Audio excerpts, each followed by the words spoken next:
Newsroom লাইভে এবার যে খবরের নজর, মিমির করা সব মামলা সহ মিমির করা মামলা সহ সব মামলা থেকে জামিন আয়োজক তনয় শাস্ত্রীর।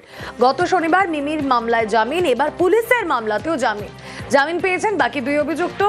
কথা বলবো, অনিরুদ্ধ প্রতিনিধি রয়েছেন সঙ্গে। অনিরুদ্ধ, দেখো, একদমই গত 25শে জানুয়ারি বনগাঁ নয়াগোপালগঞ্জ এলাকায় অভিনেত্রী মিমি অনুষ্ঠান করতে এসেছিল এবং এই অনুষ্ঠানের যিনি উদ্যোক্তা তনয় শাস্ত্রীর বিরুদ্ধে তিনি অভিযোগ করেছিলেন যে তাকে হেনস্থা করা হয়েছে এবং অনুষ্ঠান করবার সময় অপমানজনক কথা বলা হয়েছে। সেই মর্মেই বনগাঁ থানায় লিখিত অভিযোগ দায়ের করেছিল। পরে 29 তারিখে তনয় শাস্ত্রী এবং তার পরিবারের তার ছেলে এবং একজন প্রতিবেশীকে গ্রেপ্তার করে বনগাঁ থানার পুলিশ তাদের বিরুদ্ধে সুমোটো মামলা করেছিল। কারণ মিমির করা অভিযোগের ভিত্তিতে তদন্ত করতে গেলে পুলিশকে বাধা দেওয়া হয়, পুলিশকে মারধর করা হয়, তেমনই অভিযোগ করে তাদেরকে গ্রেপ্তার করেছিল।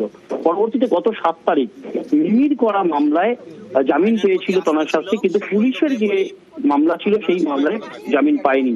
অবশেষে আজকে আবার কোর্টে প্রোডাকশন করা হলে তনয় শাস্ত্রী এবং তার ছেলে এবং এক প্রতিবেশী যাকে এতদিন জেল হেফাজতে থাকতে হয়েছিল তাদের সমস্ত মামলা থেকেই তারা জামিন পায় এবং জেল থেকে বেরিয়ে তনয় শাস্ত্রী জানিয়েছেন আইনের প্রতি তার আস্থা ছিল। তিনি স্ট্রং ভাবেই ভিতরে প্রবেশ করেছিলেন, স্ট্রং ভাবেই বাইরে এলেন।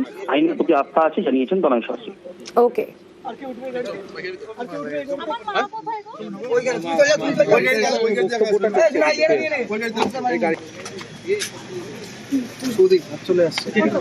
আইনের প্রতি আস্থা ছিল। দর্শক বন্ধুকে বলি, আপনারা সবাই ভালো থাকবেন। বিগত দিনে বনগাঁ পিএস কেস নাম্বার 74 যে মামলায় মিমি চক্রবর্তী কমপ্লেন্ট ছিলেন, তাতে অ্যাকিউজ তনয় শাস্ত্রীকে জামিন মঞ্জুর করেছিলেন।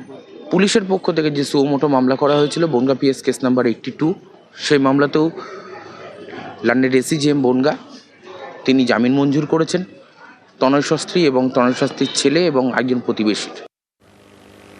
আর এদিকে